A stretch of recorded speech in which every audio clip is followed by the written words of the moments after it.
Hello, my name is Alex Cohen, and to understand accessible pharmacy services, really have to understand my story and my research that led to the creation of accessible pharmacy services. So I was diagnosed with retinitis pigmentosa in my late teens. I had always had trouble seeing throughout my entire childhood, and it only became more apparent as I became a teenager and began doing more and more activities at night. And so I was diagnosed at the Wills Eye Hospital here in Philadelphia. And they said, okay, well, it seems like you have retinitis pigmentosa. I said, okay, what do we do about that? Well, there's not really a lot to be done. I think there's a guy in Boston doing some work on nutrition to see if there's anything they can do to prevent the progression of the disease. So maybe you should go see him. And that's where I saw began my relationship with the late, great Dr. Burson. But despite this diagnosis and the progressive loss of my vision, I did finish my undergraduate degree at the University of Nevada, Las Vegas. See, since I was a child, I always wanted to be in the hospitality industry. And so as soon as I could, I was 15 years old and started working in Philadelphia hotels and went to school to get a degree in hotel administration. And I stayed out in Las Vegas for a while after earning my degree to work in corporate sales for Mirage Incorporated. And stayed out there for a few years, but as anybody who's ever been out west knows that you really have to drive everywhere that you go out there. And, my vision continued to deteriorate, and I no longer felt comfortable or safe behind the wheel, and decided to move back to Philadelphia to a much more pedestrian-friendly area. But my love of the hotel business and hospitality never really wavered. And so upon moving back, I started again working in hotels and started working at a European boutique, small hotel in the Rittenhouse Square area of the city, and was hired on as a director of sales and marketing. And I loved it and worked there and eventually was promoted to general manager and continued to work there for several years until the hotel was going to be sold for condominiums. And unfortunately, this was around 2008, 2009, and I started, trying to look for other general manager jobs around Philadelphia. But being blind, this was difficult to do. And so after a few months of an unsuccessful search, I decided to go back to school with the goal of being at first a hospitality professor. And I wanted to, attend Drexel University and get my PhD and work at their hospitality program. And so I ended up soliciting help through the Pennsylvania Department of Blindness and Visual Services and Occupational Vocational Rehabilitation.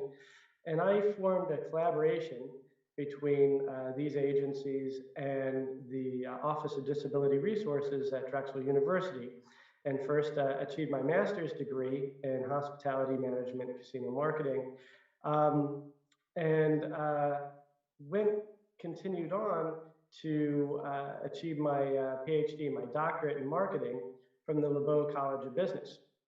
And while I was at pursuing my doctorate in marketing, it was brought to my attention that there are really many more opportunities for marketing professors than there were for hospitality professors. And so I kind of switched my route to marketing. And so I started the program in 2012, graduated in 2017, and had been working as a assistant professor of marketing at the Westchester University of Pennsylvania since the fall of 2017. So for about 10 years, I have been working and researching all about how to create a more inclusive marketplace for the disabled community. Now, there's a lot of components to this. And so one of the first things that I had done as part of my dissertation was I did an audit to see, what type of literature, what type of research exists on the marketplace experience of the disabled. And so I did an audit of the top 35 marketing journals since 1990, the beginning of the Americans with Disabilities Act, at least through 2016, 2017. So looking at almost a 26, 27 year span of potential literature. And of the almost 40,000 articles that had been published in those 35 journals over almost that 30-year time period, there were 26 articles that had anything at all to do with accessibility or the experience of people with disabilities in the marketplace. So as a researcher, I was excited because, wow, what a wide open field to study, but also there wasn't a great body of previous work to build on. And the community working in this area, particularly within marketing, was quite small. But nevertheless, I felt that the work was important, and pursued this research agenda with vigor. And so there are a lot of different projects that I've worked on over the years. But what I wanted to talk to you about today was really the fundamental principles behind researching the disabled population's experience in the marketplace. There are really two fundamental works on which everything else is built. The first is a paper all about consumer normalcy by Stacy Menzel-Baker that appeared in the Journal of Retailing in 2006. And so consumer normalcy, to shop is normal. To shop is everyday pedestrian behavior, right? Everybody shops. Everybody is a consumer. And so consumer normalcy the construct consists of 4 distinct items. The first is the ability to participate in the marketplace. The second is to demonstrate competence and control in the marketplace. The third is to achieve distinction in the marketplace.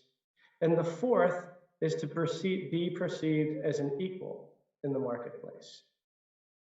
Now, I thought about this a lot. And actually, my research team and I have been working very hard on trying to publish a paper. We had developed a scale based on consumer normalcy and really had examined the principle of consumer normalcy as it pertains to a service failure that would be discriminatory in nature versus a non-discrimination based service failure. And how this construct behaves with other variables that are commonly researched in service literature, like things like avoidance and negative word of mouth and anti-firm reactions.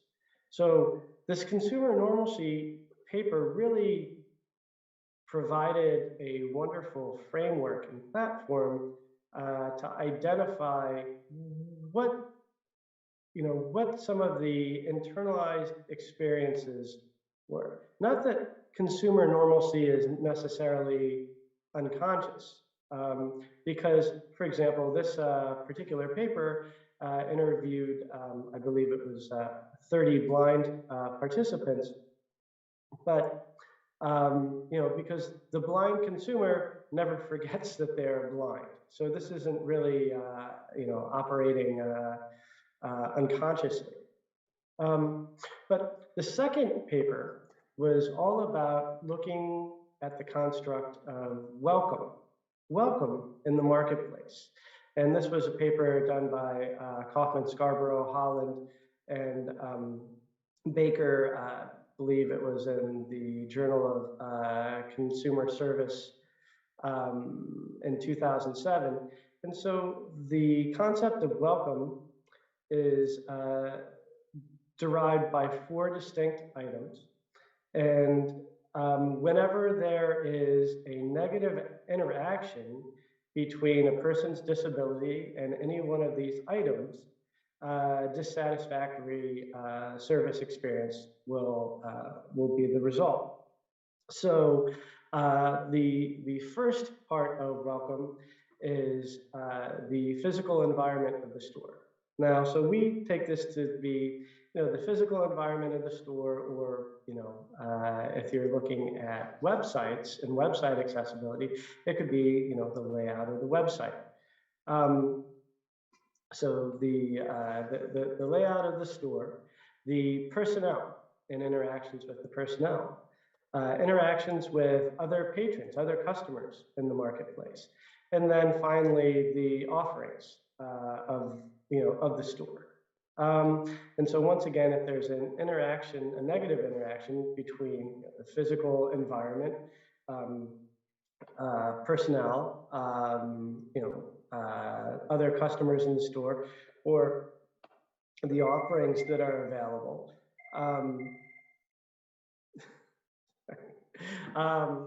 there will be a dissatisfactory experience. Now, so these two concepts of consumer normalcy and welcome. Okay, so what do we do with those, and how do those fit into the greater theoretical landscape?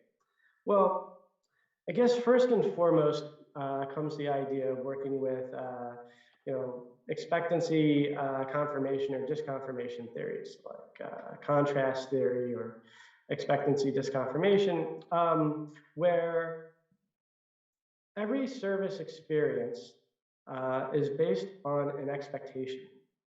And so the consumer experiences, goes through the experience and makes an assessment. And this assessment is based on what was expected by the customer and what was the actual experience. And does a gap exist between what was expected and what was experienced?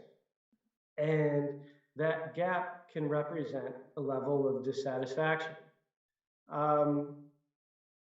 And so I started investigating and researching how consumer normalcy, if there's an expectation of consumer normalcy, if there's an expectation of welcome, being, wanted and welcome as a customer.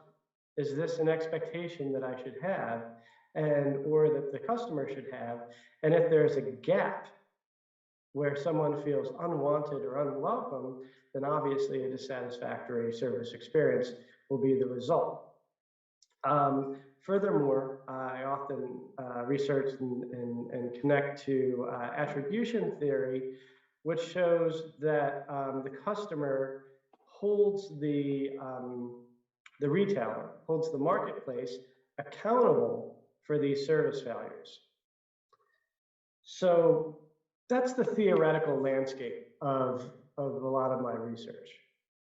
But even more specifically, I look at not just the physical marketplace, but really the online marketplace.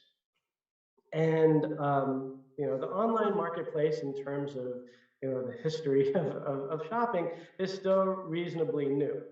And as we all are well aware, we've had a little bit of difficulty here and there with the legislation not being entirely clear and forthcoming about the accessibility of commercial or retail websites. And so, I started this pursuit And there have been a few scholars who have researched this in the past and have done tremendous work.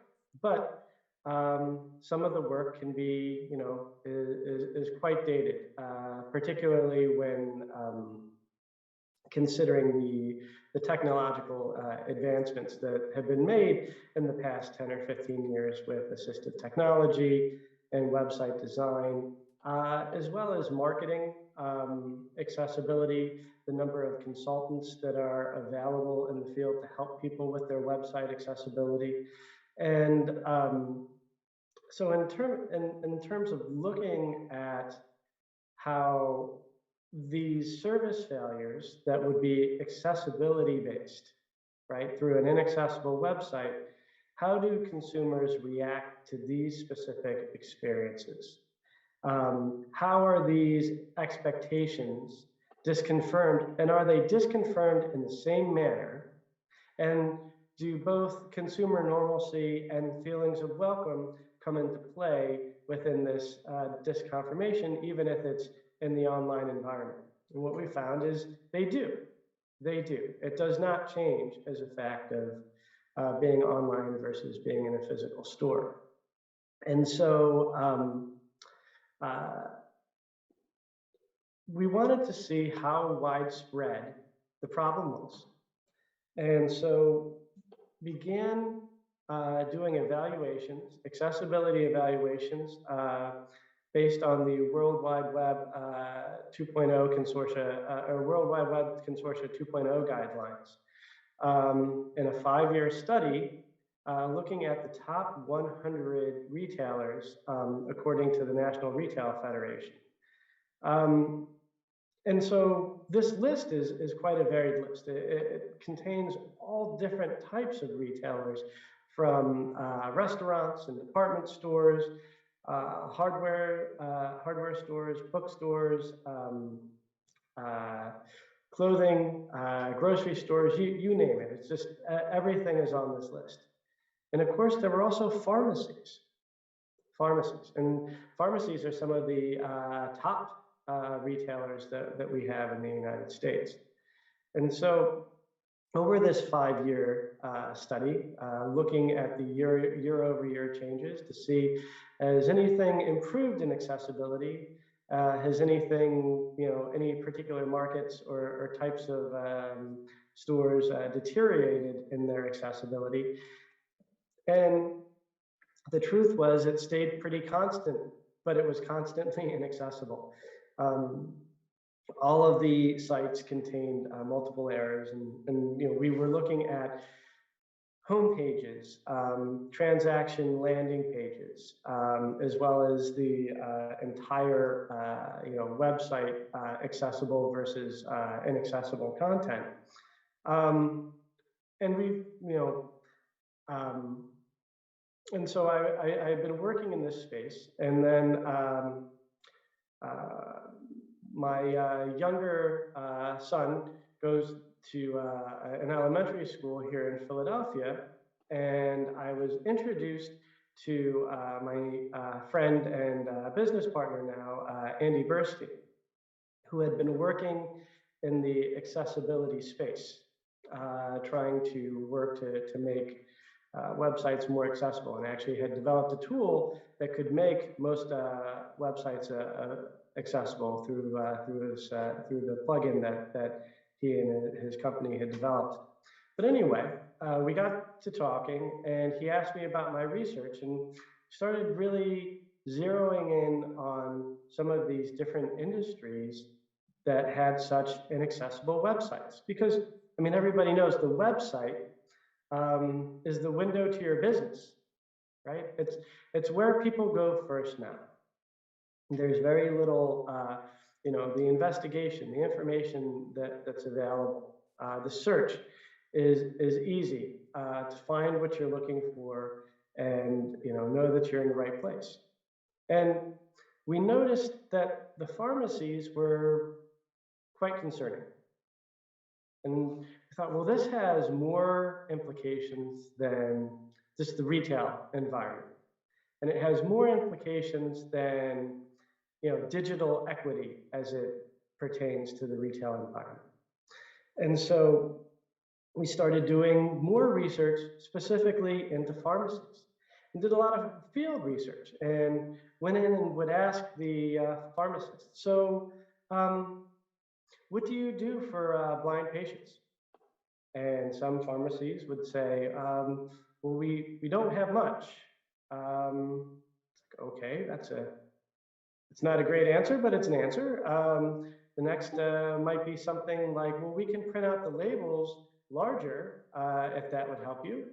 And maybe for people with different low vision maladies, yes, maybe that would work. And the third, the best possible answer that we had received in doing this field research was that I think we have something somewhere that might read labels to people. I can't remember what it's called, but if you can, give me some time and come back, I can look up what that's all about for you.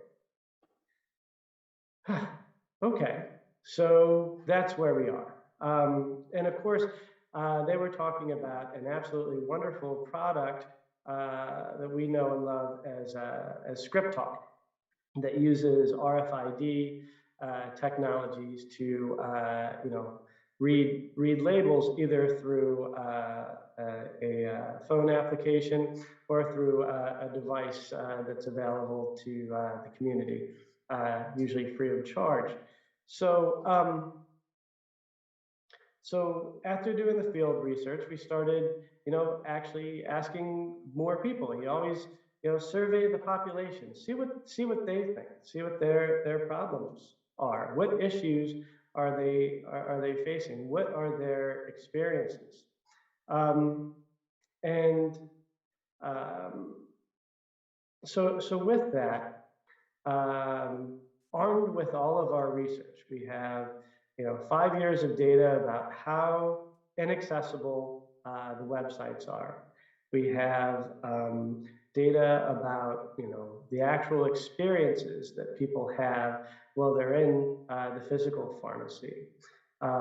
We have hours and hours of tests calling 1-800 customer service lines, asking about accessibility related accommodations. How easy is it to get accessibility accommodations? How long do we have to wait on hold? We did a lot. We did a lot of field work in this.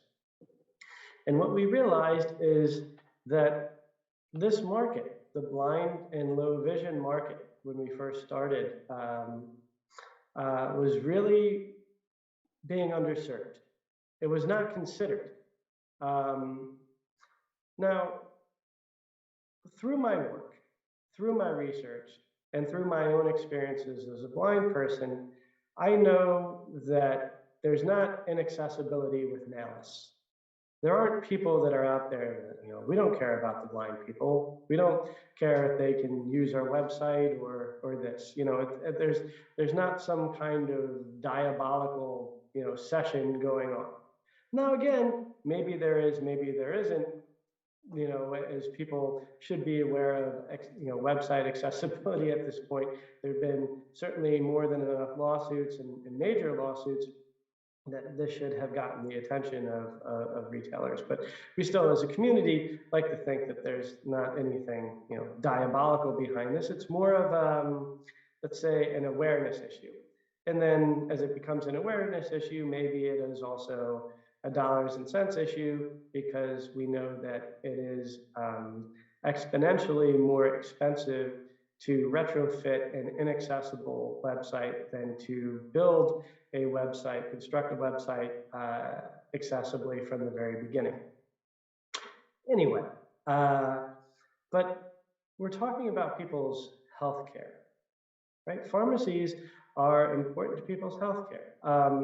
It's not just a place to buy deodorant and dog food. It really is where people get their prescription medication, get information. It's an important part of people's day-to-day health routines. And here's a large market that really just isn't being paid attention to in any way. And so after deliberating and planning and going back and forth for several weeks, we decided, well, you know what, we should do this. But I mean, I know a lot about accessibility and research, and I certainly know a lot about being blind. And Andy Burstein knows a great deal about accessibility and accessibility technology and certain, entrepreneurship. So what we're missing is pharmacy, the pharmacy partner, because we are both business people. And so we were introduced to Dr. Jason Barrett, who is a PharmD, and was working in the suburbs of Philadelphia, and had a business specializing in providing medication management regimes to assisted living facilities. And so we started talking to him about this idea, and that a lot of the functionality that we would need to maybe help the blind and low vision community existed, but wasn't really being used in that capacity. And so we were able to kind of come together and develop certain ideas and things that we could do to create more accessible packaging, have all sorts of different labeling options. And so that was the first thing to come up. But that's not all there is to it. It's not just providing accessible, packaging or things. It's more of a philosophy. It's more about building a community. Remember, I'm a hospitality guy at heart, so it's all about treating people as if they were your guest.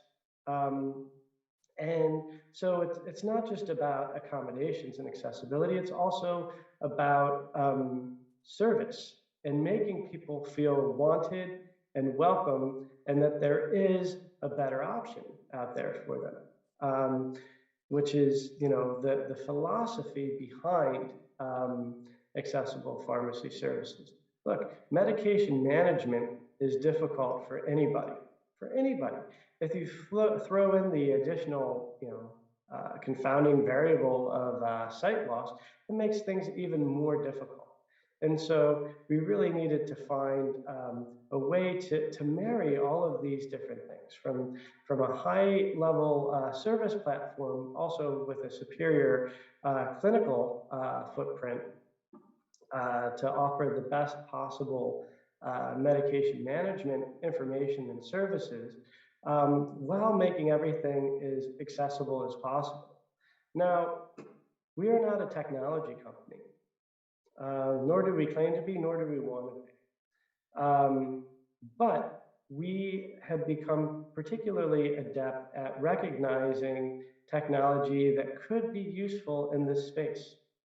And then, combining that technology within the healthcare space to better serve our patients and to do everything we can to alleviate those burdens that they might have. And so, from the research standpoint, always coming back to research and how we can continue to improve based on this initial idea, right? The pursuit of accessibility is ongoing. It's continuous.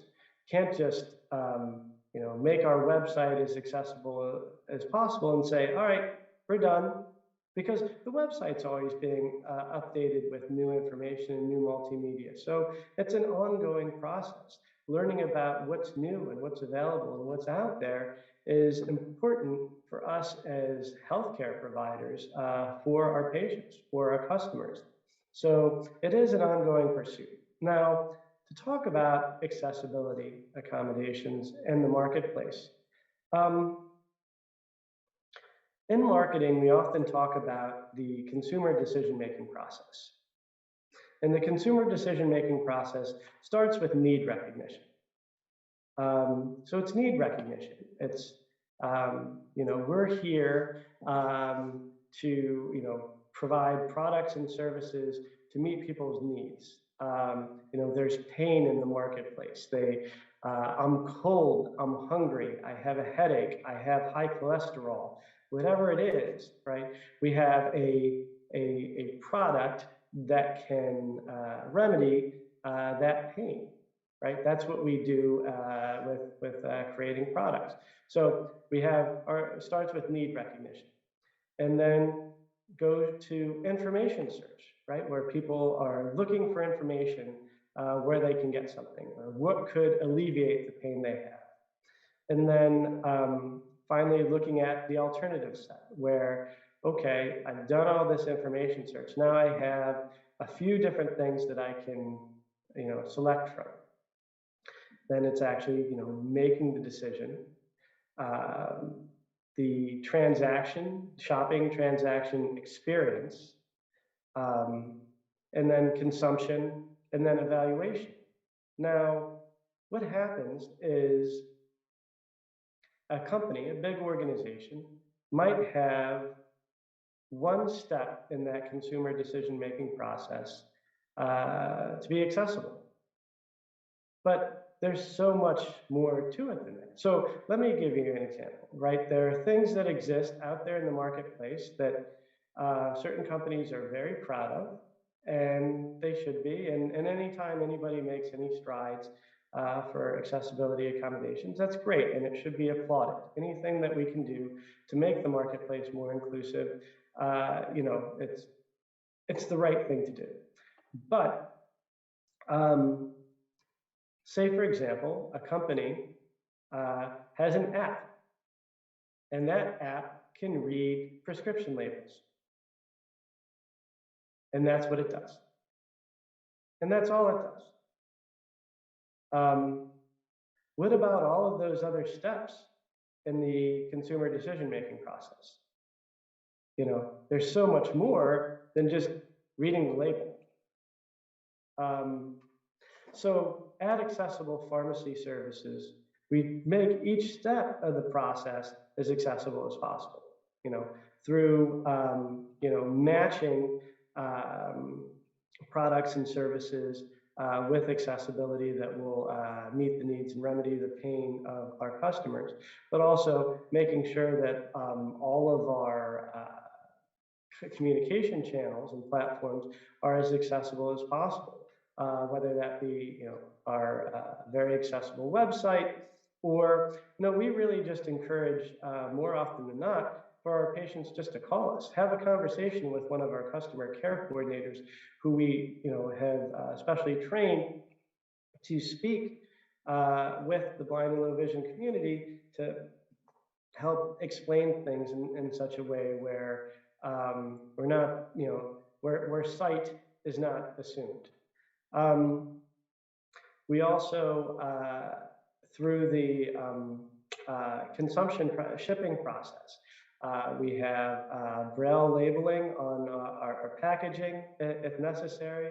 We also communicate via text or email in an accessible way when the packages have been shipped, and have very easy ways to communicate and contact us through the entire process. So when somebody gets onboarded with Accessible Pharmacy Services, we take their insurance information, and then we contact their existing pharmacy.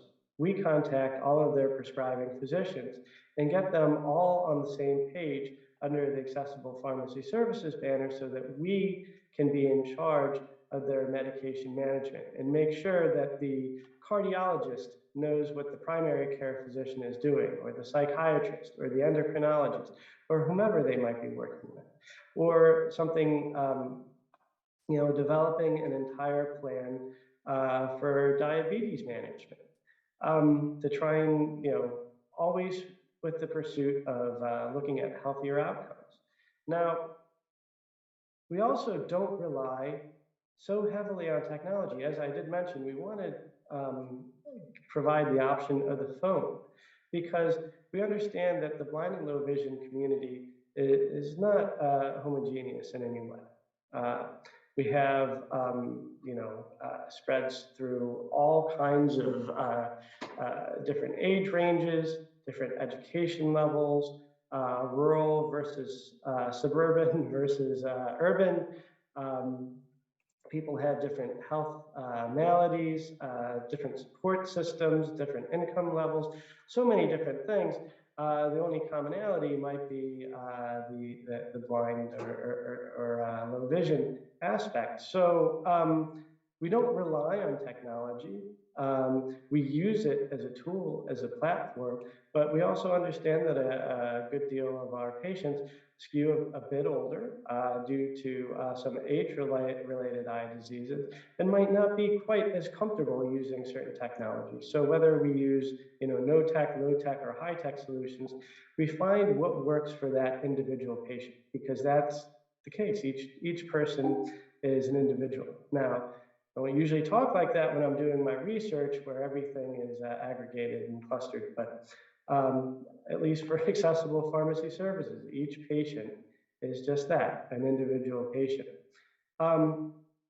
So the pursuit of accessibility continues, trying to find new ways to work with our partners and work with our patients to find solutions. We recently began working with the Helen Keller Foundation and have been finding solutions for deaf-blind, dual sensory loss patients, and learning more about that.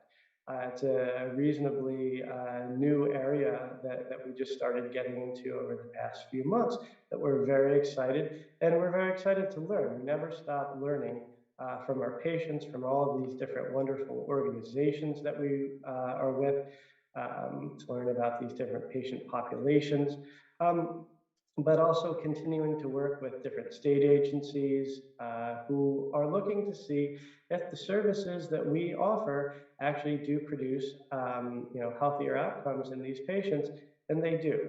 And that's something that we're very proud of. So I guess I know that that's a lot to throw out to an audience all at one time, but the reason why accessible pharmacy services has been successful is because of these, the spirit, this philosophy of inclusion and welcome and community we have, and just trying to alleviate the burden. And hey, let those other big guys, shoot for the middle of the population, right? Where accessible pharmacy, accessible accommodations is what we do. Accessibility is not an afterthought for us. And our research-based, programs and my continued work shows that, this is effective. Just the idea of providing a welcoming environment where people are wanted and expected as customers. Who knew that would be such a great business idea? But it has been quite successful, and we're very proud of the reputation and awareness that we've been getting over the past 2 years since we began in the middle of the pandemic. Now, we didn't mean to start the business in the middle of the pandemic, or actually at the beginning of the pandemic, but offering free home delivery is a really great way to help the blind and low vision community maybe keep safer during the pandemic, where public transportation safety might have been somewhat questionable. The ability to social distance, there's a lot to it. So keeping our patients healthy and safe was a top priority for us, and in many ways, has just continued to progress in other directions, especially now that hopefully the pandemic is starting to subside where you are geographically as it is now in Philadelphia. So Yes, at this time, I'd like to see if the audience has any questions, either about the research that I've done or accessible pharmacy services, and I'd be happy to answer any questions. Thank you very much.